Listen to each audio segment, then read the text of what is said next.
फिर दिखाया जाता है सीसीयू सीशियान के पास पहुंचता है और वह जोर से सेनक्यू को धक्का दे देता है, जिसे देखकर सीशियान को बहुत ज़्यादा गुस्सा आता है और वह कहता है कि तुम सेनक्यू से माफ़ी मांगो, जिसे सुनकर सीसीयू को गुस्सा आता है और वह माफ़ी नहीं मांगता तो सीशियान उसका हाथ पकड़कर मरोड़ देता है। सीसीयू अपने ग्रैंडपा को बुलाने लगता है। ग्रैंडपा तुरंत आकर सीशियान को डांटने लगते हैं कि तुम इस लड़की की वजह से अपने भाई पर हाथ उठा रहे हो, मैं अभी पुलिस को बुलाता हूँ। सेनक्यू कहने लगती है कि दोनों ही आपके ग्रैंड चाइल्ड है, आप सीशियान के साथ इतना ज़्यादा डिस्क्रिमिनेशन कैसे कर सकते हैं। तो ग्रैंडपा कहते हैं कि तुम इस घर की कुछ भी नहीं लगती, तो बीच में मत बोलो। सी फैमिली कभी भी तुम्हें डॉटर इन लॉ एक्सेप्ट नहीं करेगी।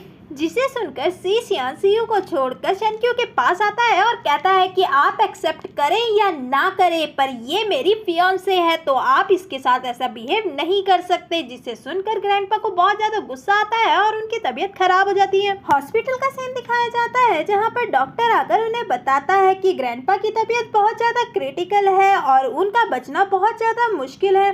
अगर हमें स्पेशल फर्स्ट एड मेडिसिन जो मास्टर क्यू के द्वारा तैयार की गई है वह मिल गई तो कुछ चांसेस हैं बचने के। जिसे सुनकर सीयू तो सदमे में पहुंच जाता है कि अगर ग्रैंडपा को कुछ हो गया तो मेरा चेयरमैन बनना बहुत ज़्यादा मुश्किल है, मुझे कुछ ना कुछ जरूर करना होगा। और शियान का गला पकड़ते हुए कहने लगता है कि तुम्हारी ही वजह से ग्रैंडपा की तबीयत ऐसी हुई है तो तुम्हें रिस्पॉन्सिबिलिटी लेनी ही होगी। तभी वहाँ पर रिपोर्टर्स हानफियान और मुरो पहुंच जाते हैं। रिपोर्टर्स ये सुनकर सीशियान से ही क्वेश्चंस करने लगते हैं कि क्या सच में ग्रैंडपा आपकी ही वजह से हॉस्पिटल में पहुंचे हैं, क्या ये सब जो इंटरनेट पे अफवाह फैली है उसकी वजह से हुआ है। सीशियान को बहुत ज़्यादा गुस्सा आता है और वह रिपोर्टर्स को बाहर निकलने के लिए कहता है। तभी मुरो कहने लगती है कि ये सब सीशियान ने नहीं किया बल्कि कोई उसे भड़का रहा है। जिसे सुनकर रिपोर्टर्स सेनक्यू की तरफ मुड़ जाते हैं और उसे ही बुरा भला सुनाने लगते हैं कि क्या तुम अमीर आदमी को फंसाने की तैयारी में हो, क्या इससे आपका भी कोई लेना देना है,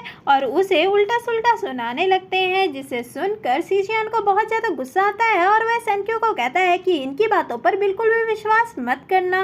तो सेनक्यू कहने लगती है कि तुम चिंता मत करो और सीशियान का हाथ पकड़कर रिपोर्टर्स को कहने लगती है कि देखो ये सब आपको कौन बता रहा है जो खुद प्लेगरिज्म के केस पर फंसी हुई है और दूसरे की डिजाइन चुराकर खुद के बताती है। जिससे रिपोर्टर्स अपना निशाना मुरो की तरफ कर देते हैं और उससे क्वेश्चन पूछने लगते हैं, जिससे मुरो बहुत ज्यादा इरिटेट हो जाती है। तभी हानफियान कहता है कि अभी मिस्टर सी की लाइफ बहुत ज्यादा इंपॉर्टेंट है तो अभी हमें उन पर फोकस करना चाहिए। सीसीयू रिपोर्टर्स के थ्रू सबको बताने लगता है कि हमें मास्टर क्यू के द्वारा बनाई गई स्पेशल फर्स्ट एड मेडिसिन की ज़रूरत है। अगर किसी के पास भी वह है तो वह हमारे पास आकर हमें दे सकता है, हम उसे मुंह मांगी कीमत देंगे। ग्रैंडपा को बचाने के लिए वह मेडिसिन बहुत ज़्यादा ज़रूरी है। तो रिपोर्टर्स कहने लगते हैं कि मास्टर क्यू तो अचानक से 2 साल पहले कहीं गायब हो गए थे और उनके द्वारा बनाई गई जो सारी मेडिसिन थी वह फॉरेन कंट्रीज में है और यहाँ पर सारी मेडिसिन बिक चुकी हैं। जिसे सुनकर सेनक्यू को थोड़ा सा अजीब सा फील होता है। तभी मुरो उनसे कहने लगती है कि मैं मास्टर क्यू की जैसी दवाई बना सकती हूँ, मैंने भी अपनी ग्रेजुएशन इंटरनेशनल फार्मास्यूटिकल फेडरेशन से की है और मैं वहाँ की मेंबर हूँ, और उन्हें सर्टिफिकेट की कॉपी दिखाती है। जिसे देखकर सेनक्यू को थोड़ा सा अजीब लगता है और वह सोचने लगती है कि क्या ये सच में इसका है, मुझे ये इतना जाना पहचाना सा क्यों लग रहा है। मुरो कहने लगती है कि मैं मेडिसिन बनाकर ग्रैंडपा को बिल्कुल ठीक कर सकती हूँ, अगर ग्रैंडपा को कुछ हुआ तो पूरी रिस्पॉन्सिबिलिटी मैं लूँगी। जिसको सुनकर सीशियू को भी थोड़ा सा विश्वास हो जाता है और वह अपने प्लान को एग्जीक्यूट करने के लिए उसे हाँ कह देता है। मुरो सभी रिपोर्टर्स के सामने ही अपनी मेडिसिन बनाने लगती है। वहीं सेनक्यू को सारे प्रोसेस समझ आ रहे थे, उसे खुद पर ही डाउट हो रहा था कि मुझे ये सब कैसे समझ आ रहा है, क्या 2 साल पहले ऐसा कुछ था मेरी लाइफ में। मुरो ग्रैंडपा पर मेडिसिन अप्लाई करती है और 8 मिनट के अंदर ग्रैंडपा को होश आ जाता है। जिससे सारे रिपोर्टर्स उसकी तारीफ करने लगते हैं और उसे दूसरा मास्टर क्यू कहने लगते हैं। यहाँ हमें साथ में पता चलता है कि मुरो ने सेनक्यू की मेडिकल रिसर्च की डायरी चुराई थी और उसी से ही मेडिसिन बनाई थी। और मौका देखकर मुरो सीशियान पर ही चांस मारने लगती है और कहती है कि मैं तो तुम्हारे लिए कुछ भी कर सकती हूँ, सी फैमिली मेरे लिए बहुत ज़्यादा इम्पोर्टेंट है, क्या तुम इसके बजाय मुझ पर एक फेवर कर सकते हो। जल्द ही इंटरनेशनल फार्मास्यूटिकल अलायंस की सेलिब्रेशन है और मुझे वहाँ पर इनवाइट किया गया है, तो क्या तुम मेरे साथ चलोगे। रिपोर्टर्स ये सुनकर उससे कहने लगते हैं कि इंटरनेशनल फार्मास्यूटिकल फेडरेशन अलायंस में तो जीनियस लोगों को ही इनवाइट किया जाता है, मतलब आप भी बहुत बड़े मेडिकल रिसर्चर हैं, इसीलिए आपको इनवाइट किया होगा। वहीं शीशियान उन सबकी बातों को इग्नोर कर सेंक्यू को कहने लगता है कि तुम थक गई होगी ना, तो चलो हम यहाँ से चलते हैं, और सेंक्यू को वहाँ से लेकर चला जाता है, जिसे देखकर मूरो को बहुत ज़्यादा गुस्सा आता है। सेंक्यू, मैं तुम्हें छोड़ूंगी नहीं, मैं तुमसे तुम्हारा सब कुछ छीन लूंगी, इवन तुम्हारा मैन भी। वहीं सेंक्यू शीशियान से पूछती है कि अगर तुमसे कोई फ्लर्ट करे तो तुम क्या करोगे, तो शीशियान कहता है कि वह खुद पर ही रिग्रेट करेगा क्योंकि मैं सिर्फ तुमसे प्यार करता हूँ, जिसे सुनकर सेंक्यू मुस्कुराने लगती हैं। मुझे तुम ऐसे ही पसंद हो। तभी वहाँ पर दो डॉक्टर्स आ जाते हैं और शीशियान से कहने लगते हैं, डॉक्टर जी, एक इमरजेंसी सर्जरी है, पेशेंट 69 इयर्स का है और उसे सेरिब्रल हेमरेज है और आपको ही उसका इलाज करना होगा। सेंक्यू शीशियान से कहने लगती है कि तुम अभी ही रिकवर हुए हो, तुम्हें ये सर्जरी नहीं करनी चाहिए। तो शीशियान कहता है कि मैं इसमें स्पेशलिस्ट हूँ, तुम मेरी चिंता मत करो, आराम से घर जाकर मेरा वेट करो, और डॉक्टर्स के साथ वहाँ से चला जाता है। सेंक्यू को इस सर्जरी के पीछे कोई साजिश सी फील होती है और वह उस सर्जरी के बारे में पूरी इंफॉर्मेशन निकालने लगती है, जहाँ उसे पता चलता है कि ओल्ड लेडी मिसेस जी अपने ही डिपार्टमेंट स्टोर में गिर गई थी और उनका ब्लड टाइप पैंडा ब्लड टाइप है। वह असिस्टेंट को जी फैमिली के बारे में पूछती है तो असिस्टेंट बताता है कि जी फैमिली इतनी ज्यादा रिच नहीं है, पर वह एक जानी मानी हस्ती है, अगर यह सर्जरी फेल होती है तो बहुत बड़ा हंगामा मच जाएगा। जिसे सुनकर सेंक्यू को और ज्यादा कंफ्यूजन होती है और वह और ज्यादा उसके बारे में जानने लगती है। तो उसे पता चलता है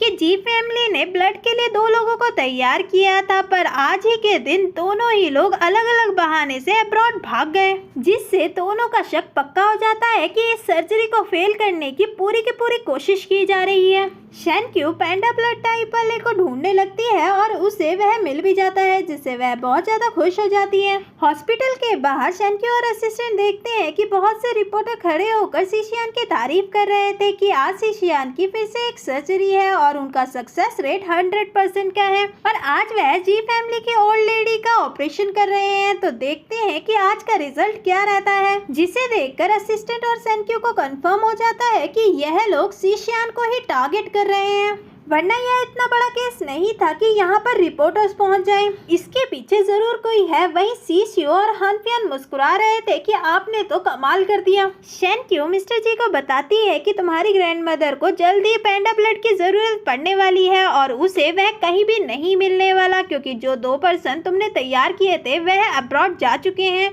और नीचे रिपोर्टर्स खड़े हुए हैं, जिसका मतलब है इस सर्जरी को फेल करने की पूरी कोशिश की गई है। तो मिस्टर जी कहने लगते हैं कि तुम्हारे कहने का क्या मतलब है कि ये मेरे ग्रैंडमदर को टारगेट कर रहे हैं। सेंक्यू कहने लगती है कि शायद डॉक्टर सी को, जिसे सुनकर मिस्टर जी उस पर विश्वास नहीं करते और कहते हैं कि मैं तुम पर विश्वास क्यों करूं।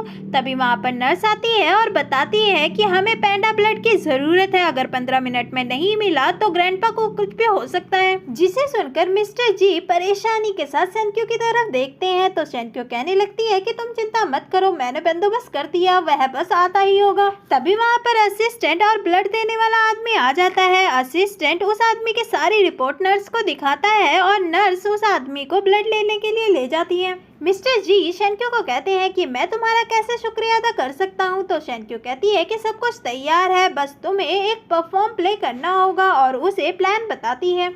सारे रिपोर्टर्स ऑपरेशन थिएटर के बाहर ही खड़े हुए थे। 6 घंटे के बाद शीशियान बाहर निकलता है तो सेंक्यू उससे कहने लगती है कि ऐसा प्रिटेंड करो कि ऑपरेशन फेल हो गया, जिसे सुनकर शीशियान बहुत ज्यादा हैरान हो जाता है, पर वह वैसा ही करता है जैसा सेंक्यू ने उससे कहा था और मिस्टर जी के पास जाकर माफी मांगता है कि हमने अपनी पूरी कोशिश की पर हम उन्हें नहीं बचा पाए। जिसे सुनकर मिस्टर जी भी अपना नाटक तैयार करते हैं और उससे कहने लगते हैं कि तुमने तो कहा था कि सर्जरी बहुत ज्यादा आसान है, तो वह कैसे जा सकती है, तुम जितने मर्जी पैसे ले लो पर उन्हें ठीक करो। तो शीशियान कहने लगता है कि पैसा सब कुछ ठीक नहीं कर सकता और मायूसी के साथ वहां से चला जाता है। सारे रिपोर्टर्स कहने लगते हैं कि शीशियान का रिकॉर्ड टूट गया है, अब वह गॉड ऑफ हैंड नहीं है। फिर दिखाया जाता है सेंक्यू शीशियान से कहती है कि तुमने मुझसे पूछा क्यों नहीं कि मैं ये सब तुमसे क्यों करवा रही हूँ। तो शीशियान कहता है कि मैंने वहाँ पर रिपोर्टर्स देख लिए थे और तुम्हारा चेहरा देखकर मुझे समझ आ रहा था कि तुमने कुछ न कुछ तो प्लान बनाया है या कुछ गड़बड़ी हुई है। जिसे सुनकर शेनक्यू बहुत ज्यादा खुश हो जाती है और शीशियान से कहने लगती है कि इसकी वजह से शायद तुम्हें कुछ दिनों में बहुत ज्यादा प्रॉब्लम फेस करनी होगी, पर इस नाटक की वजह से हमें पता चल जाएगा कि इन सब के पीछे कौन है। वहीं शीशियान के दिमाग में तो कुछ और ही चल रहा था। वह शेनक्यू के करीब जाता है और उससे कहने लगता है कि तुम मुझे सच सच बताओ कि तुम उस आदमी को कैसे जानती हो। तो शेनक्यू समझ जाती है कि यह मिस्टर जी की ही बात कर रही है और मुस्कुराते हुए कहने लगती है कि क्या तुम उससे जेलस हो? वैसे मैंने बस उसे इतना कहा कि तुम मेरे बॉयफ्रेंड की मदद कर दो जो बहुत ज़्यादा टॉल, हैंडसम और मेडिकल स्किल में बहुत ज़्यादा भरपूर है। तो वह मान गया। तो शीशियान कहने लगता है कि आज के बाद तुम किसी आदमी से बात नहीं करोगी, स्पेशली हैंडसम लोगों से तो बिल्कुल भी नहीं, और उसे किस करता है। वहीं रिपोर्टर्स अभी भी शीशियान के पीछे लगे हुए थे। वहीं जनता में ये खबर फैल जाती है कि शीशियान मेंटली इल है और ऐसे इंसान के हाथों में लोगों की जिंदगी होना बहुत ज़्यादा खतरनाक है। और ऑपरेशन में भी ऐसा ही कुछ हुआ था, उन्होंने अपनी मेंटल स्टेज नहीं संभाल पाए थे, इस वजह से ऑपरेशन फेल हो गया। सभी लोग डिसाइड करते हैं कि इनके खिलाफ लीगल एक्शन होना चाहिए और सी ग्रुप को भी बायकॉट करने का डिसाइड करते हैं, जिसका इफेक्ट सी ग्रुप के शेयर्स पर भी पड़ता है और वह ड्रॉप होना स्टार्ट हो जाते हैं, जिसकी वजह से एक मीटिंग हेल्ड होती है और सारे शेयर होल्डर शीशियान को सुनाने लगते हैं कि आपकी वजह से कंपनी के शेयर्स नीचे गिर रहे हैं, आपको ये पोजीशन छोड़ देनी चाहिए और इसके वजह सीसीओ को ये पोजीशन संभालनी चाहिए। तो शीशियान उन लोगों को डांट देता है और कहता है कि ठीक है, मैं 3 दिन में ये सब सही कर दूंगा, सीसीओ को तो मैं अपनी पोजीशन बिल्कुल नहीं दूंगा, और गुस्से में वहाँ से चला जाता है, जिसे देखकर सीसीओ मुस्कुराने लगता है। शेनक्यू शीशियान के लिए गिफ्ट लेने के लिए शॉप में जाती है और उसे वहाँ पर एक टाई पसंद आती है। तभी वहाँ पर मुरो और उसके फ्रेंड आ जाती है और उसके फ्रेंड टाई उससे छीनती हुई कहती है कि मुरो, ये तुम्हारे हान फियान के लिए बहुत ज़्यादा अच्छी है ना? तो मुरो भी कहने लगती है कि हाँ, मैं इसे हान फियान को गिफ्ट करूँगी, और शेनक्यू को कहने लगती है कि सॉरी, ये मुझे पसंद आ गई है तो मैं ये तुम्हें नहीं दे सकती। तो शेनक्यू उसे चिढ़ाने के लिए कहने लगती है कि उसे टाई थोड़ा ध्यान से पहनाना, कहीं उसका गला दबा के मार मत देना। तभी मुरो की फ्रेंड उससे कहने लगती है कि तुम्हारा वह पागल आदमी कहाँ गया जो तुम्हारे अगल बगल घूमता रहता था? मैंने सुना है हॉस्पिटल में उसने किसी को मार दिया, वह तो पागल है। और शीशियान के बारे में शेनक्यू को उल्टा सुल्टा कहने लगती है। इसे सुनकर शेनक्यू को बहुत ज़्यादा गुस्सा आता है और वह खींचकर उसके थप्पड़ मार देती है, जिससे उसे बहुत ज़्यादा गुस्सा आता है। वह शेनक्यू पर हाथ उठाने के लिए कहती है। सभी लोग शेनक्यू को मारने के लिए आगे बढ़ते हैं तो शेनक्यू कहने लगती है कि मुझसे दूर रहो, शीशियान को पता चल गया तो वह तुम्हारी ये खूबसूरत टांगे तुड़वा देगा। मुरो कहने लगती है कि तुम हमेशा शीशियान को ही बीच में ले आती हो, पर अब वह तुम्हें बचाने के लिए नहीं आने वाला क्योंकि वह खुद मुसीबत में है। मैं तुम्हारी उसे ठीक करने में मदद कर सकती हूँ। मैं इंटरनेशनल फार्मास्यूटिकल की मेंबर हूँ और मैं रिसर्च कर दवाई बनवा कर उसे ठीक कर सकती हूँ। तो उसकी फ्रेंड शेनक्यू को चिढ़ाने के लिए कहने लगती है कि वह पागल इंसान भी जल्दी रोड में आने वाला है और तुम्हारे पास भी कहीं जाने का मौका नहीं होगा, तो तुम तो एक भिखारी बन जाओगी। वैसे भी मेरे घर पर कुछ क्लीनर की ज़रूरत है तो तुम वहाँ पर काम कर सकती हो या तुम मुरो की मदद ले सकती हो, वह तुम्हें इंटरनेशनल फार्मास्यूटिकल में क्लीनर की जॉब दिलवा देगी। तभी शेनक्यू को एक मैसेज आता है जिसे देखकर वह उन लोगों से कहने लगती है कि इंटरनेशनल फार्मास्यूटिकल में क्लीनर की जॉब, अगर मैं तुम लोगों को कहूँ कि 3 दिन में उनका फेस्टिवल है और मैं वहाँ पर एक स्पेशल गेस्ट बनकर जाने वाली हूँ, तो तुम क्या कहोगे? जिसे सुनकर सभी लोग उस पर हंसने लगते हैं और उसका मजाक उड़ाने लगते हैं कि तुम्हें मेडिकल का MB पता है। शेनक्यू उन लोगों से कहती है कि मैं तुम लोगों से शर्त लगाती हूँ कि मैं इंटरनेशनल फार्मास्यूटिकल फेडरेशन में एक स्पेशल मेंबर बनकर जाने वाली हूँ। अगर मैं वहाँ पर नहीं गई तो मैं तुम लोगों से अपने नील डाउन होकर सबसे माफ़ी मांगूंगी। और उसकी फ्रेंड ये सब रिकॉर्ड कर लेती है और शेनक्यू की इंसल्ट करने के लिए उसे सोशल मीडिया पर पोस्ट कर देती है। तभी वहाँ पर हान फियान आ जाता है, जिसे देखकर मुरो से ज़्यादा उसके फ्रेंड उस पर ज़्यादा इंटरेस्टेड लग रही थी। हान फियान उसे खाने के लिए देता है तो उसकी फ्रेंड कहने लगती है कि तुम मुरो के लिए खाने के लिए लेकर आए हो, चलो मैं तुम्हारी हेल्प कर देती हूँ, और उससे खाना ले जाती है। हान फियान शेनक्यू को देखकर कहने लगता है कि अब तो तुम्हारे पास कोई भी नहीं है तो मैं तुम्हारे लिए कोई रिच पर्सन ढूंढवा दूंगा। शेनक्यू उसकी बातों को इग्नोर कर देती है। वहीं सभी फ्रेंड हानफियान पर ऐसे चिपक जाती हैं जैसे वह एक गुड़ और बाकी लोग मक्खियां, और उसके साथ बैठ जाती हैं। शेनक्यू ये सब देखकर समझ जाती है और मूरो को चढ़ाने के लिए कहने लगती है कि लगता है हानफियान तुम्हारा अच्छे से ख्याल नहीं रखता, क्योंकि आजकल तो वह तुम्हारी बेस्ट फ्रेंड का अच्छे से ख्याल रख रहा है। जहाँ दिखाया जाता है उसकी फ्रेंड हानफियान से ये फ्लर्ट कर रही थी कि देखो मेरे गले में क्या हो गया, तो हानफियान उससे कहता है कि तुम्हारी स्किन तो बहुत ज्यादा स्मूथ है, और उसी से ये फ्लर्ट कर रहा था, जो देखकर मूरो बहुत ज्यादा गुस्से में आ जाती है और सोचने लगती है कि वैसे भी हानफियान मेरा बस एक प्यादा है, मैं तो शीशियान को चाहती हूँ। तभी शेनक्यू बिना मूरो का जवाब सुने कहती है कि अब मैं यहाँ से चलती हूँ, और वहाँ से चली जाती है। तभी वहाँ पर शीशियान आ जाता है, जिसे देखकर मूरो उसके पास जाती है, पर शीशियान उसको इग्नोर कर कर हानफियान के पास जाता है और उसे जोर से मारता है। हानफियान को तो समझ ही नहीं आता कि उसके किस बात की धुलाई हो गई है, तो शेनक्यू से आके बताती है कि तुमने ही तो कहा था कि तुम मुझे किसी से इंट्रोड्यूस करना चाहते हो, वैसे भी मैं यहाँ पर फालतू बकवास करने के लिए नहीं आई हूँ। और शीशियान से फ्लर्ट करते हुए कहने लगती है कि तुम्हें फाइट करते हुए चोट लग गई ना, और उसके चोट पर फूंक मारने लगती है और उसे टाई गिफ्ट करती है। शीशियान हानफियान की तरफ देखता है और कहता है कि तुम मुझे ये टाई यहीं पर पहनाओ, मैं भी देखना चाहता हूँ कि ये मुझ पर कैसे सूट करती है। तो शेनक्यू समझ जाती है कि वह हानफियान को चिढ़ाने के लिए ये सब कर रहा है और उसे टाई पहनाने लगती है। ये सब ड्रामा देखकर हानफियान गुस्से में वहाँ से चला जाता है और उसकी फ्रेंड हानफियान के पीछे, जिसे देखकर शेनक्यू मूरो के पास जाती है और कहने लगती है कि क्या तुम्हें सचमुच लगता है कि हानफियान सिर्फ तुम्हारा है? तुम्हें क्या लगता है कि मुझे होटल नंबर 5001 के बारे में नहीं पता? जिसे सुनकर मूरो बहुत ज़्यादा हैरान हो जाती है और कहने लगती है कि क्या तुम्हें उसके बारे में पता है? तो शेनक्यू कहती है कि हाँ, जिसमें तुम दोनों छुप छुप के मिला करते थे। तुम्हें क्या लगता है कि सिर्फ तुम ही अकेली उसकी लाइफ में एक लड़की हो? ऐसा नहीं हो सकता, वह मेरे लिए बहुत ज़्यादा लॉयल है। तो तुम खुद जाकर उसी रूम में क्यों नहीं चेक करती जहाँ पर अब तुम्हारी बेस्ट फ्रेंड और वह साथ में होंगे? मूरो गुस्से में वहाँ से चली जाती है, जिसे देखकर शीशियान शेनक्यू के पास जाता है और कहता है कि क्या तुम्हें मेरी भी हेल्प चाहिए? तो शेनक्यू हाँ कहती है। तो शीशियान असिस्टेंट को कॉल करता है और कहता है कि रूम नंबर 5001 में रिपोर्टर्स को पहुंचा दो, उन्हें स्पेशल इंस्ट्रक्शन दो कि उन्हें सारी डिटेल्स प्रॉपर ढंग से बतानी होगी। मूरो और रिपोर्टर्स हानफियान के रूम में पहुंच जाते हैं, जिसे देखकर उसकी फ्रेंड और हानफियान बहुत ज़्यादा घबरा जाते हैं। रिपोर्टर हानफियान से क्वेश्चंस पूछने लगते हैं कि आपने तो कहा था कि आपके गर्लफ्रेंड शेनक्यू है, तो आप इस औरत के साथ क्या कर रहे हैं? आपका और इनका क्या रिलेशन है? और मूरो से भी क्वेश्चन करने लगते हैं कि आप इस रूम में क्या कर रही हैं? तो मूरो सोचने लगती है कि वैसे भी हानफियान एक प्यादा ही है, मुझे उसे छोड़ना ही है, मैं उसके लफड़े में ये नहीं फंसना चाहती।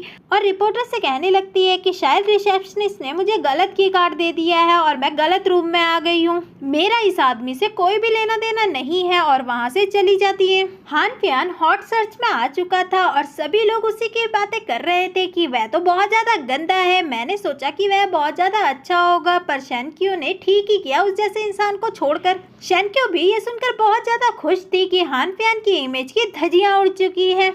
शीशियान कहने लगता है कि तुम खुश हो तो मैं भी खुश हूँ। शेनक्यू केक खाने लगती है, जिससे उसके होंठों पर केक लग जाता है, तो शीशियान उसे साफ करने लगता है, जिसे देखकर आसपास के लोग उन्हें लवली कपल कहकर बुलाने लगते हैं। जिसे सुनकर शेनक्यू शीशियान से कहती है कि तुम मुझे हमेशा ऐसे ही प्यार करोगे ना? तो शीशियान उससे कहता है कि तुमने पहले भी मुझसे ये क्वेश्चन पूछा है और अभी भी मेरा जवाब वही है कि मैं तुम्हें उम्र भर प्यार करूंगा। जिसे सुनकर शेनक्यू सोचने लगती है कि तुम हमेशा से मुझसे शायद इतना ही प्यार करते थे, शायद मैं ही सब कुछ भूल गई, मुझे अपनी याददाश्त लेकर वापस आनी ही होगी। वहीं हानफियान का बिजनेस लॉस में जा रहा था, तभी उसका डैड का उसे कॉल आता है, जो उसे डांटने लगते हैं कि तुम्हारी वजह से हमारी बिजनेस लॉस में जा रहा है, तुम हॉट सर्च में आ चुके हो, तुम्हारे स्कैंडल की वजह से हमें बहुत ज़्यादा इफेक्ट पड़ रहा है। जिसे सुनकर हानफियान उन्हें एक्सप्लेन करने लगता है कि प्लीज़ मुझे एक और मौका दे दीजिए। तो डैड कहने लगते हैं कि तुम्हारे पास 3 दिन है, तुम 3 दिन में अगर कुछ कर पाए तो ठीक है, वरना तुम्हारा भाई तुम्हारी पोजीशन संभालेगा। जिसे सुनकर हानफियान को बहुत ज़्यादा गुस्सा आता है कि अब तो मुझे कुछ ना कुछ करना ही होगा। वह मूरो के पास पहुंच जाता है और उससे माफ़ी मांगने लगता है और बताने लगता है कि उसी की फ्रेंड ने उसे सीड्यूस करने की कोशिश की थी। क्या तुमने मुझे बेवकूफ़ समझ रखा है? क्या तुम मुझे सेंक्यू समझते हो? मैं अच्छे से जानती हूँ कि तुम्हारी नीयत कैसी है। हानफियन सोचने लगता है कि अभी मुझे तुम्हारी ज़रूरत है, वरना मैं तुम्हें अच्छे से बता देता कि मैं कौन हूँ। और मूरो से कहने लगता है कि तुम हमारे गोल के बारे में सोचो, हमारा गोल बिल्कुल सेम है, हम दोनों एक दूसरे के लिए बिल्कुल परफेक्ट हैं। और मैं तुमसे प्रॉमिस करता हूँ कि आज के बाद मैं किसी भी वुमेन को नहीं देखूंगा तुम्हारे सिवा। तो मूरो सोचने लगती है कि वो तो है, हम दोनों को ही सेंक्यू के शेयर्स चाहिए, तो अभी मुझे इसकी ज़रूरत पड़ सकती है। और नकली नाराज़ होने का नाटक करने लगती है। तो हानफियन उसे मनाते हुए कहता है कि ठीक है, हम अभी जाकर इंगेजमेंट अनाउंस कर देते हैं। जिसे सुनकर मूरो बहुत ज़्यादा हैरान हो जाती है। तो हानफियन उसे कहने लगता है कि अगर हान फैमिली और मू फैमिली इकट्ठी हो गई तो हम दोनों का ही बेनिफिट होगा। मैं हान ग्रुप का प्रेसिडेंट हूँ, अगर ये न्यूज़ फैल गई तो बाहर जो र्यूमर्स चल रहे हैं वह ऑटोमेटिकली बंद हो जाएंगे और हान फैमिली को बहुत ज़्यादा बेनिफिट होगा। मू सोचने लगती है कि मतलब ये मेरे भी शेयर्स हड़पने के चक्कर में है। चलो अभी तो कोई बात नहीं, पर बाद में तुम्हें बताती हूँ। और हानफियन से कहने लगती है कि इंगेजमेंट तो तुम्हारी परफॉर्मेंस पर ही डिपेंड करती है। कल इंटरनेशनल फेडरेशन अलायंस की सेलिब्रेशन है और वहाँ पर ऑक्शन भी होने वाला है। वहाँ पर एक ऐसी मशीन है जो सेल को एक्सट्रैक्ट करती है और वह विंड पॉइजन का एंटीडोज बना सकती है। तुम्हें वह मेरे लिए खरीदना होगा। तो हानफियन सोचने लगता है कि वैसे भी ये मेरे लिए भी बहुत ज़्यादा बेनिफिशियल होगा, क्योंकि विंड पॉइजन का अभी तक कोई भी एंटीडोट नहीं है। और उसे तुरंत हाँ कह देता है। सेलिब्रेशन पार्टी के दिन मूरो की तारीफ सभी लोग कर रहे थे, तभी वहाँ पर सेंक्यू भी आ जाती है, जिसे देखकर मूरो बड़ी प्यार से उसे कहने लगती है कि शायद तुम्हें पता नहीं है कि यहाँ पर इनविटेशन कार्ड की भी ज़रूरत पड़ती है, पर मेरे पास पहले ही मेरा पार्टनर है, तो मैं तुम्हें खुद के साथ अंदर नहीं ले जा सकती। क्या तुम्हारे पास इनविटेशन कार्ड है? तो सेंक्यू सोचने लगती है कि शायद इसने मुझे बेवकूफ़ समझा हुआ है, चलो मैं भी बेवकूफ़ बनने का नाटक कर ही लेती हूँ। और उसके सामने नाटक करते हुए कहने लगती है कि नहीं, मेरे पास कोई भी इनविटेशन कार्ड नहीं है, मुझे वैसे भी इनविटेशन कार्ड की कोई ज़रूरत नहीं है। जिसे सुनकर सभी लोग सेंक्यू के बारे में बुरा भला कहने लगते हैं कि इसकी वीडियो पहले ही सोशल मीडिया पर वायरल हो चुकी है। इसे क्या लगता है ऐसे ही ऐरे गहरे नत्थु गहरे इंटरनेशनल फार्मास्यूटिकल फेडरेशन अलायंस की सेलिब्रेशन पार्टी पर आ सकते हैं? यहाँ पर सिर्फ जीनियस लोग ही आ सकते हैं। तो मूरो भी खुद को अच्छा दिखाने के लिए सेंक्यू से कहने लगती है कि तुम खुद को और ज़्यादा बेवकूफ़ क्यों बनाने में तुली हुई हो, ऐसे तुम बिना इनविटेशन के अंदर नहीं जा सकती, तुम्हें धक्के मारकर बाहर निकाल देंगे, तो उससे अच्छा तुम अभी यहाँ से चली जाओ। तभी सेंक्यू किसी को मैसेज करती है और वहाँ पर गार्ड को कोई कॉल करता है। तो सेंक्यू मूरो से कहने लगती है चलो देखते हैं कि मुझे बिना इनविटेशन कार्ड के अंदर जाने दिया जाता है या नहीं। अगर मुझे नहीं जाने दिया जाएगा तो मैं ज़ोर ज़ोर से चिल्लाऊंगी कि मैं बेवकूफ़ हूँ और मैं लोगों की नज़रों में बिल्कुल भी अच्छी नहीं हूँ। अगर जाने दिया जाएगा तो तुम चिल्लाओगी। जिसे सुनकर मूरो फौरन हाँ कह देती है। दोनों गार्ड के पास जाते हैं तो गार्ड बिना इन्विटेशन के सेंक्यू को अंदर जाने देता है, जिसे देखकर मूरो हैरान हो जाती है और कहने लगती है कि शायद तुम्हें कोई मिसअंडरस्टैंडिंग हो रही है। तो गार्ड कहता है कि ऊपर से यही इंस्ट्रक्शन आए हैं कि सेंक्यू को बिना इनविटेशन के अंदर आने दिया जाए। मूरो तो ये बात सुनकर बहुत ज़्यादा हैरान हो जाती है। सेंक्यू उसकी तरफ मुस्कुराती हुई देखती है और कहती है कि अब तुम्हारी चिल्लाने की बारी है। जिसे देखकर मूरो सोचने लगती है कि यहाँ पर बहुत सारे लोग खड़े हैं तो मुझे करना ही पड़ेगा, और चिल्लाने लगती है कि मैं बेवकूफ़ हूँ और मुझे कोई भी पसंद नहीं करता। सेंक्यू मुस्कुराती हुई वहाँ से चली जाती है। मूरो को तो बहुत ज़्यादा गुस्सा आता है। वहीं लोग बहुत तरह तरह की बात करने लगते हैं कि आखिर सेंक्यू है कौन, कहीं इसके पीछे कोई बड़ा आदमी तो नहीं है। फंक्शन स्टार्ट होता है और मूरो को सी लेवल मेडिकेशन के लिए सम्मानित किया जाता है, क्योंकि उसने 3 मेडिसिन्स बनाई थी। वह स्पीच देने लगती है और सेंक्यू को नीचा दिखाने के लिए सीशियान का नाम भी स्पीच में बांट देती है और कहने लगती है कि मैंने उनके ग्रैंडफादर के लिए भी मेडिसिन बनाई थी। मैं मानती हूँ कि उनकी तबीयत बहुत ज़्यादा ख़राब चल रही है। मैं चाहती हूँ कि हमारी इंटरनेशनल फार्मास्यूटिकल फेडरेशन उनके लिए भी एंटीडोज बनाए। जो ऑपरेशन थिएटर में एक्सीडेंट हुआ है वह बस एक एक्सीडेंट का पार्ट था, इसके लिए सीशियान को दोष ना लगाया जाए। मुझे उम्मीद है कि वह जल्द ही ठीक हो जाएंगे। जिससे सुनकर सभी लोग बातें करने लगते हैं कि सीशियान के बारे में भी मूरो इतना कुछ बोल रही है, उनका क्या रिश्ता है। जरूर वह उसकी गर्लफ्रेंड ही होगी और मूरो से पूछने लगते हैं कि आपका और शीशियान का क्या रिलेशन है। तो मूरो जानती थी कि शीशियान यहाँ पर नहीं आने वाला, तो वह जो मन में आए वह बकने लगती है और कहती है कि हम बचपन से ही एक दूसरे को जानते हैं, जिससे सभी लोग मिसअंडरस्टैंड कर लेते हैं कि यह बचपन के चाइल्डहुड लवर्स हैं। और वह शेनक्यू इन दोनों के बीच में आ रही है और शेनक्यू के बारे में उल्टा सुल्टा बोलने लगते हैं। वहीं हान प्यान ये सब सुनकर तो बहुत ज्यादा हैरान हो जाता है कि ये मूरो क्या बकी जा रही है। तभी वहाँ पर शीशियान आ जाता है और सबको बताता है कि मूरो और मेरे बीच में कोई भी रिलेशन नहीं है, मैं किसी भी मुंह को नहीं जानता, मेरी सिर्फ एक ही गर्लफ्रेंड है, वह शेनक्यू है। जिसे सुनकर मूरो बहुत ज्यादा हैरान हो जाती है और उससे पूछने लगती है कि तुम यहाँ पर क्या कर रहे हो। तभी अनाउंसर अनाउंस करता है कि हमारे सबसे इम्पोर्टेंट गेस्ट आ चुके हैं, जो पहले हमारे हेडक्वार्टर्स में काम किया करते थे और अब वह इंटरनेशनल फार्मास्यूटिकल अलायंस में कंसल्टेंट का काम करेंगे और हमारे फार्मासिस्ट को गाइड करेंगे, और वह है मास्टर क्यू। मास्टर क्यू का नाम सुनकर सभी लोग खड़े हो जाते हैं और क्लैप करने लगते हैं। तभी वहाँ से सेनक्यू आती है और हक से स्टेज पर खड़ी हो जाती है, जिसे देखकर मूरो सेनक्यू को सुनाने लगती है। वहीं हान प्यान भी शेनक्यू को सुनाने लगता है कि तुम जल्द ही स्टेज से नीचे उतरो, तुम मू फैमिली की बदनामी कर रही हो। तो शेनक्यू कहती है कि मू फैमिली का मुझसे कोई भी लेना देना नहीं है, मेरा सरनेम शेंग है, और उसे चुपचाप बैठा देती है। सेनक्यू अनाउंसर से कहती है कि तुम ही सबको बताओ कि मैं कौन हूँ। तो अनाउंसर बताता है कि ये मास्टर क्यू है और उसके सारे सर्टिफिकेट्स भी दिखाता है, जिसे देखकर सभी लोग हैरान हो जाते हैं कि मास्टर क्यू और कोई नहीं शेनक्यू ही है, और उसके सारे पेपर्स वहाँ पर थे जो उन्होंने रिसर्च किए थे और जिसके पेटेंट लिया हुआ था। वहीं हान प्यान भी हैरान हो जाता है कि ये तो बहुत ज्यादा टैलेंटेड है, मैंने इसे अंडर एस्टिमेट कर लिया। सभी लोगों को विश्वास हो जाता है कि शेनक्यू ही मास्टर क्यू है। शेनक्यू मूरो से माइक लेकर कहने लगती है, मैं यहाँ पर फार्मासिस्ट को गाइड करने आई हूँ और मेरे हिसाब से सी लेवल सबसे बेसिक मेडिकेशन में आता है, क्योंकि इनके 100 सर्जरी में से सिर्फ एक ही सक्सेसफुल होती है और इन्हें तो R&D डिपार्टमेंट में कोई भी पोजीशन नहीं दी जाती, ये बस एक्सपेरिमेंट के लिए यहाँ पर रखे गए हैं। और फिर भी मूरो जो सी लेवल मेडिकेशन में आती है वह दूसरों पर दोष लगा रही है कि शीशियान की सर्जरी अनसक्सेसफुल हुई तो वह बीमार है, उसका सर्जरी सक्सेसफुल रेट 100% का है, इसका मतलब तो तुम महापागल में आते हो। जिसे सुनकर शीशियान सोचने लगता है कि पहली बार कोई मेरे लिए इतनी बड़ी पब्लिक में बोल रहा है। तभी वहाँ पर शीशियो आ जाता है और सबके सामने बोलने लगता है कि मैं शीशियान का भाई हूँ और मुझे पता है कि ये मेंटली डिस्टर्ब चल रहे हैं, जिसका इम्पैक्ट ऑपरेशन थिएटर में भी दिखा था और मिसेस जी की जान चली गई, जिसे देखकर शेनक्यू समझ जाती है कि इन सभी चक्रों के पीछे शीशियो ही है। तभी वह सबके सामने आकर शीशियान की रेपुटेशन गिराना चाहता है। सभी लोग शीशियान के बारे में बोलने लगते हैं कि यह तो बीमार है, तो यह डॉक्टर कैसे बन सकता है, इसके खिलाफ तो लीगल एक्शन होना चाहिए। तभी वहाँ पर मिसेस जी और मिस्टर जी आ जाते हैं। किसने कहा मैं मर गई, जिसे देखकर सीयू और मूरो दोनों ही हैरान हो जाते हैं, दोनों की ही बत्ती गुल हो जाती है कि ये जिंदा कैसे है। तभी मिसेस सी शीशियान को थैंक यू कहती है उसकी जान बचाने के लिए। मिस्टर जी सबको बताते हैं कि शीशियान को फंसाने के लिए कोई साजिश कर रहा था, जिसकी वजह से ये सब नाटक करना पड़ा, जो सुनकर सभी लोग मानने लगते हैं कि सीसीयू ने ही ये सब करवाया होगा, क्योंकि आते ही सारा दोष उसी ने ही शीशियान पर मड़ा था।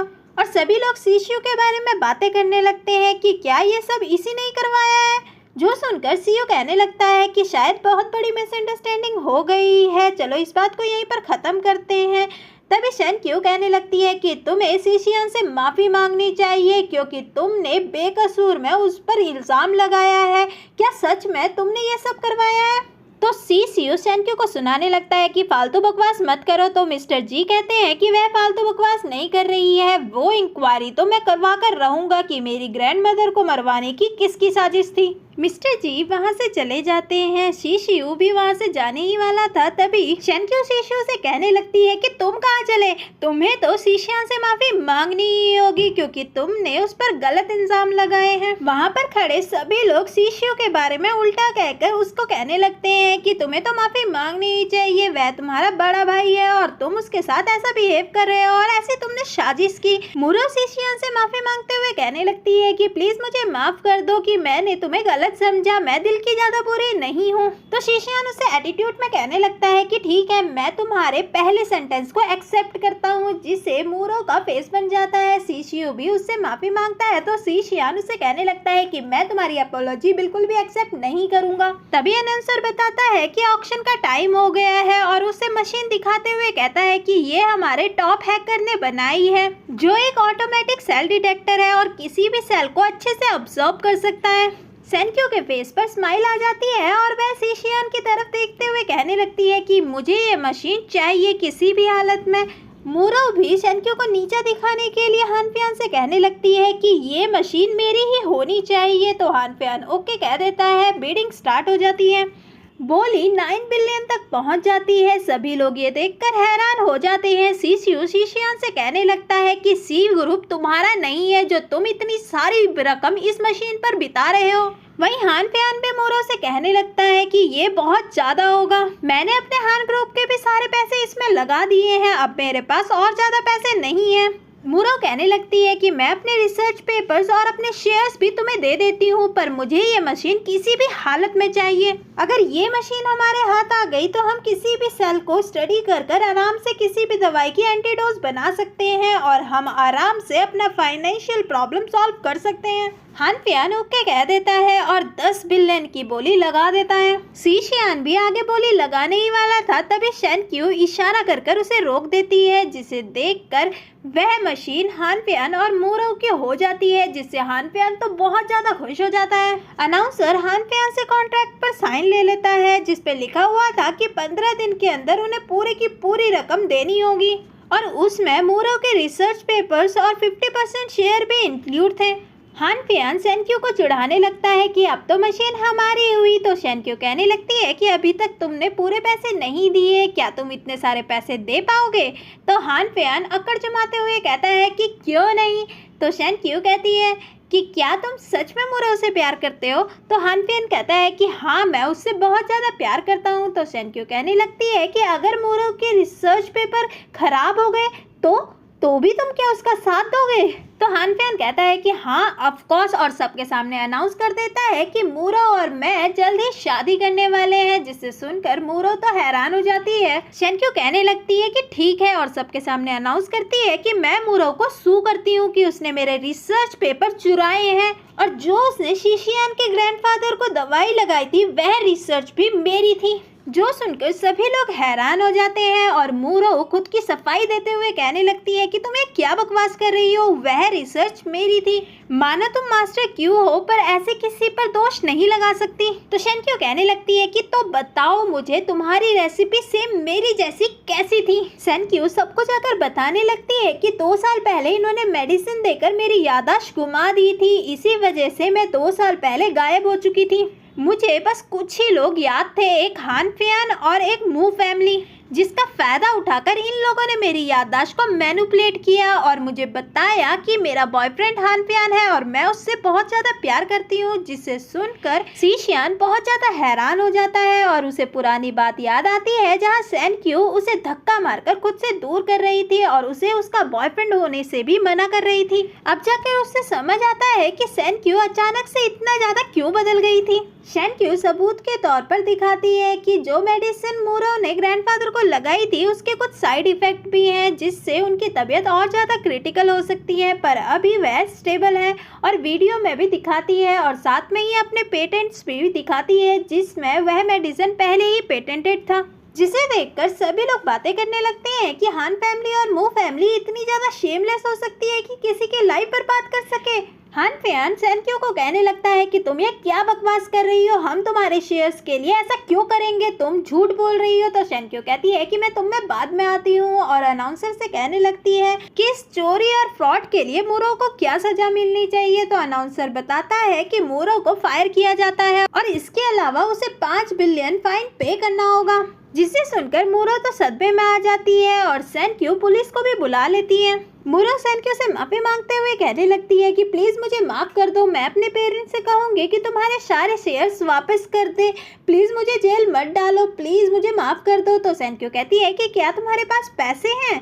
तो मूरो हानपियान के पास जाती है और कहती है कि प्लीज मुझे 5 बिलियन उधार दे दो, जिसे देखकर हानपियान फौरन उसे खुद से दूर करता है और मना करते हुए अपनी शादी भी कैंसिल कर देता है, जिसे देखकर सेनक्यू हंसने लगती है और कहती है कि तुमने तो अभी ही थोड़ी देर पहले कहा था कि तुम मूरो से शादी करना चाहते हो और उससे बहुत ज्यादा प्यार करते हो, तुम तो इतनी जल्दी बदल गए। बॉडीगार्ड मूरो को पकड़कर पुलिस के हवाले करने ही वाले थे, तभी वहां पर मू फैमिली आ जाती है। मिस्टर मू सेनक्यू को सारे शेयर्स वापस करते हुए कहते हैं कि अब मेरी बेटी को जाने दो। तो सेनक्यू हंसते हुए कहने लगती है कि जो गाड़ी और जिस घर में तुम रह रहे हो वो भी मेरे ही पेरेंट्स का है, जिसे देखकर मिस्टर मू कार कीज और घर के डॉक्यूमेंट उसके सामने फेंकते हुए कहते हैं कि ये लो तुम्हारी प्रॉपर्टी, अब तुम हमें जाने दो। तो सेनक्यू कहने लगती है कि तुम मुझे बदतमीज कह रहे हो, तुम लोगों को मेरे पेरेंट्स ने अपने घर पर जगह दी और अपना हर कुछ शेयर किया और तुमने धोखाधड़ी से सब कुछ उनसे ले लिया और मेरी याददाश्त घुमाकर मेरी प्रॉपर्टी और शेयर्स भी मुझसे छीन लिए।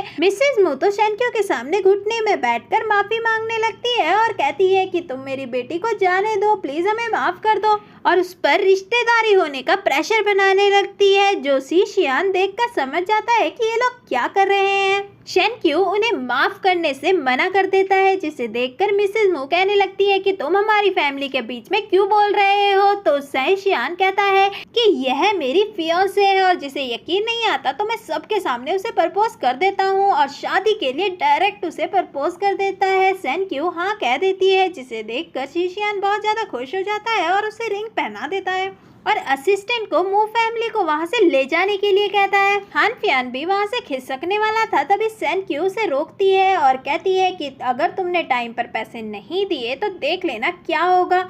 तो हानपियान कहता है कि तुम्हें क्या, तो अनाउंसर बताता है कि सेनक्यू ही टॉप हैकर है, जिसे सुनकर हानपियान की तो हवाइयां उड़ जाती है और वह कहता है ये सब तुमने जानबूझकर किया ना मुझे फंसाने के लिए। सेनक्यू से चिढ़ाती हुए हाँ कहती है, जिसे देखकर हानपियान को बहुत ज्यादा गुस्सा आता है और वह सेनक्यू को मारने के लिए आगे बढ़ता है, तभी शीशियान बीच में आ जाता है, जिसे देखकर हानपियान वहां से भाग जाता है। मैं तुम्हें छोड़ूंगा नहीं। फिर दिखाया जाता है शीशियान और सेनक्यू वहां से जा रहे थे। शीशियान कार लेने चला जाता है, तभी वहां पर शीशियू आ जाता है और सेनक्यू से कहने लगता है कि तुम तो बहुत ज्यादा खुश होगी कि तुम्हारे पास 2 बड़ी बड़ी फैमिलीज आ चुकी है, पर तुम्हें बता दूं कि जल्द ही तुम्हारा फियांसे मरने वाला है। सेनक्यू बहुत ज्यादा हैरान हो जाती है, तभी वहाँ पर शीशियान आ जाता है और सीयू का कॉलर पकड़ लेता है और कहता है कि अभी तक तुमने सबक नहीं सीखा, या तुम चाहते हो कि मैं तुम्हें अच्छे से सबक सिखाऊं। सीयू अपना कॉलर उससे छुड़वाता है और कहता है कि भूलो मत कि तुम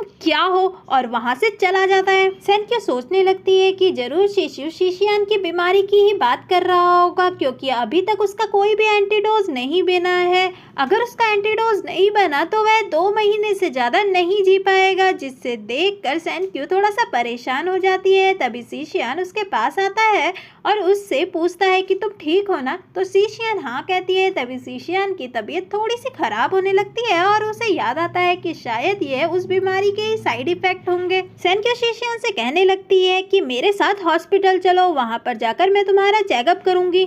सेनक्यू शीशियान का चेकअप के लिए ब्लड ले लेती है और वहीं पर दोनों एक दूसरे से रोमांस भी करने लगते हैं। तभी वहाँ पर वेनी आ जाती है और सेनक्यू को बताती है मूरो जेल से छूट चुकी है, उसकी माँ ने सारे इल्जाम खुद पर ही ले लिए, पर तुम चिंता मत करो, बाहर आने के बाद भी वह ज्यादा कुछ कर नहीं पाएगी, क्योंकि प्रोटेक्ट करने के लिए ना ही उसके पास हानपियान है और ना ही प्रॉपर्टी। वहीं हानपियान भी बहुत ज़्यादा सदमे में था, क्योंकि मूरो ने जो साइन किए थे वह पेपर भी बेकार हो चुके थे। वहीं सेक्रेटरी आकर हानपियान को बताती है कि गवर्नमेंट ने हमारी 3-4 मेडिसिन बैन कर दी है और उसके क्लाइंट्स हमसे पेनल्टी मांग रहे हैं 1 बिलियन की, जिसे सुनकर हानपियान और ज़्यादा सदमे में आ जाता है। तभी उसके डैड का उसे कॉल आता है, जो उसे डांटने लगते हैं कि ये सब क्या चल रहा है, तुमने हमारी कंपनी को पूरी तरीके से खराब कर दिया है, कल से तुम्हारी पोजीशन तुम्हारा भाई संभालेगा और तुम्हारा जो भी कर्जा है तुम खुद चुकाओगे, कैसे भी कर चुकाओ, पर हम नहीं चुकाएंगे, और कॉल कट कर देते हैं। अब हानपियान तो पूरी जगह से घिर चुका था, तभी वह सोचता है कि अब सेनक्यू ही मेरी मदद कर सकती है। वहीं सेनक्यू शीशियान की रिपोर्ट देख रही थी और कहती है कि उसकी बॉडी में तो कहीं भी पॉइजन नहीं है और ना ही उसका कोई ऑर्गन खराब है, तो ये विंड पॉइजन वर्क कैसे करता है जो ये हर मंथ उसे इफेक्ट कर रहा है, ऐसे तो उसकी बॉडी डिक्लाइन होती जा रही है। मुझे कैसे भी कर कर इसका एंटीडोज ढूंढना ही होगा। तभी उसे हान फैन का कॉल आता है तो सेंक्यू उससे कहती है कि मुझे तुमसे कोई भी बात नहीं करनी। तो हान फैन कहने लगता है कि अगर तुम शीशियान के साथ अपना पास जानना चाहती हो तो जहाँ मैं कहूँ वहाँ आ जाओ। सेंक्यू वहाँ पहुँचती है तो हान फैन उससे माफी मांगने लगता है और सारा दोष मूरो पर ही लगाने लगता है कि उसने मुझे फोर्स किया ये सब करने के लिए। सेंक्यू कहने लगती है कि तुम मुझे मेरी मेमोरी लौटाने वाले थे। तो हान फैन उससे कहने लगता है कि मैं तुम्हारी मेमोरी तुम्हें लौटा दूंगा, पर तुम्हें मेरे लिए 10 और मेडिसिन बनानी होगी। जिसे सुनकर सेंक्यू कहने लगती है मैं क्यों तुम्हारे लिए मेडिसिन बनाऊं, हान ग्रुप के पास तो पहले ही बहुत सारी मेडिसिन है। तो हान फैन कहने लगता है कि हमारी 3 मेडिसिन बैन हो चुकी है। जिसे सुनकर सेंक्यू कहने लगती है अच्छा तो मेमोरी लॉस और विंड पॉइजन तुमने ही बनाई थी। तो हान फैन कहता है कि हाँ। तो सेंक्यू उसे साफ साफ मेडिसिन बनाने के लिए मना कर देती है। जिसे सुनकर हान फैन सदमे में आ जाता है और सेंक्यू का गला पकड़ लेता है। सेंक्यू गुस्से में उस पर इंजेक्शन लगा देती है। जिसे देखकर हान फैन हैरानी से उससे पूछता है कि ये किस चीज का इंजेक्शन था। सेंक्यू कहती है कि विंड पॉइजन, अब जाकर इसका एंटीडोज लगाओ। हान फैन पागल हो जाता है और कहने लगता है कि विंड पॉइजन का कोई भी एंटीडोज नहीं बनाया है अभी तक, और सेंक्यू का सर फोड़ देता है। तभी वहां पर शीशियान आ जाता है और सेंक्यू को बचा लेता है। सेंक्यू को अभी तक होश नहीं आया था। सेंक्यू को फ्लैशबैक दिखते हैं जहां वह शीशियान के साथ बचपन में थी और उसने लोगों से शीशियान को बचाया था और उसे मेडिसिन लगाते हुए कहती है कि तुम चिंता मत करो, यहाँ पर तुम सेफ हो। शीशियान कहता है कि क्या तुम्हें मुझसे डर नहीं लगता। तो सेंक्यू मना करती है। दोनों ही अपना बचपन अच्छे से बिताते हैं। सेंक्यू बड़ी होती है और मू फैमिली उसी के घर से उसे निकाल देती है कि आज से हम तुम्हारे घर का अच्छे से ख्याल रखेंगे। सेंक्यू बहुत ज़्यादा रोने लगती है तो शीशियान उसका हाथ थामता है और कहता है कि मेरा घर भी तो तुम्हारा ही है। फिर दिखाया जाता है सेंक्यू शीशियान से बिल्कुल भी बात नहीं करती। शीशियान उसे मनाने की कोशिश करता है कि हम दोनों एक दूसरे से प्यार करते हैं, पर सेंक्यू उसे साफ साफ मना कर देती है और कहती है कि मेरा सिर्फ एक ही बॉयफ्रेंड है, वह हान फैन है। तभी उसका एक्सीडेंट होने वाला था और शीशियान उसे बचा लेता है, पर सेंक्यू उसे खुद से दूर कर उसे अकेले छोड़कर वहां से चली जाती है। तभी सेंक्यू को अचानक से होश आता है और वह शीशियान के गले लगकर रोने लगती है कि मुझे सब कुछ याद आ गया, मेरी वजह से तुमने क्या कुछ नहीं झेला है, प्लीज मुझे माफ कर दो, अब हम एक दूसरे से कभी अलग नहीं होंगे।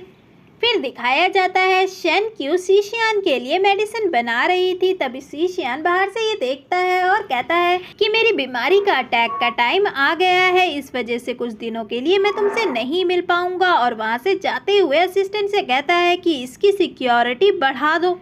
वहीं शीशियू ग्रैंडपा को भड़का रहा था कि ये हमारे पास अच्छा मौका है, अगर अभी हमने शीशियान को सप्रेस नहीं किया तो वह उम्र भर के लिए मुझे सप्रेस कर रखेगा। तो ग्रैंडपा अपने आदमियों को भेज देते हैं। वहीं शीशियू तो खुश हो जाता है कि अभी उसके अटैक का टाइम है और मेरे पास अच्छा मौका है उसे मौत के घाट उतारने का। शीशियान बहुत ज्यादा सफर कर रहा था, इस वजह से उसने खुद को बांध रखा था और सेंक्यू की तस्वीर खुद के सामने रखकर खुद को काम डाउन करने की कोशिश कर रहा था। तभी खून होकर असिस्टेंट वहां पर पहुंच जाता है और उसे बताता है कि बहुत बड़ी गड़बड़ हो गई है। वहीं सेंक्यू का एंटीडोज बन चुका था, जिससे वह बहुत ज्यादा खुश थी। वह शीशियान के पास जाने ही वाली थी, तभी वहां पर मूरो पहुंच जाती है और सेंक्यू को रोकने की कोशिश करती है। सेंक्यू उसके ऊपर कुछ फेंक कर वहां से भाग जाती है। सेंक्यू घर पहुंचती है और वहां की हालत देखकर समझने लगती है। तभी वह असिस्टेंट के पास आती है और असिस्टेंट उसे बता देता है।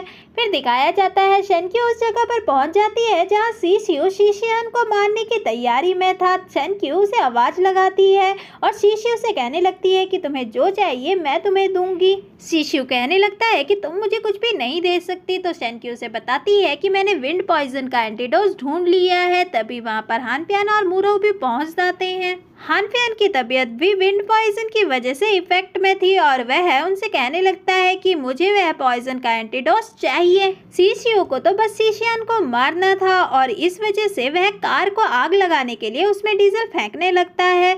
तो हान प्यान शीशियू को समझाता है पर शीशियू मना कर देता है। तो हान प्यान गुस्से में शीशियू और मूरो दोनों के ही सर पर मार देता है और उन्हें बेहोश कर सेंक्यू के पास पहुंच जाता है और कहता है मैं शीशियान को छोड़ दूंगा, तुम मुझे एंटीडोज दे दो। तो सेंक्यू एंटीडोज वहीं पर रखकर शीशियान के पास पहुंच जाती है और हान प्यान एंटीडोज उठा लेता है और कहता है कि अब मुझे दवाई मिल गई है, अब तुम्हारी भी मुझे कोई भी ज़रूरत नहीं है, और लाइटर जलाकर कार की तरफ फेंकता है। शीशियान फौरन लाइटर को दूर फेंक देता है और हानपियन के पास जाकर उसे जोर से मारता है। दोनों खुश हो जाते हैं और शेनक्यू फौरन जाकर शीशियान के गले लग जाती है। और ये मूवी यहीं पर ख़त्म होती है। आप लोग मुझे कमेंट बॉक्स पे ज़रूर लिख के बताइएगा कि पूरी एक्सप्लेनेशन आपको कैसी लगी। तो मिलते हैं नेक्स्ट पार्ट में, तब तक के लिए bye, see you, take care.